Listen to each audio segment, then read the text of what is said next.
अमरावतीत अर्थमंत्री सुधीर मुनगंटीवार यांच्या गाडीच्या ताफ्यावर कांदे फेकून त्यांना काळे झेंडे दाखवण्यात आले। शेतकरी आणि युवक काँग्रेस आक्रमक झाले।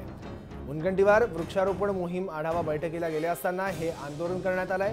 या आंदोलनादरम्यान पोलीस आणि युवक काँग्रेसच्या कार्यकर्त्यांमध्ये वाद झाला आणि त्यानंतर आंदोलनकर्त्यांना पोलिसांनी ताब्यात घेतले। युवक कौन लीडर है?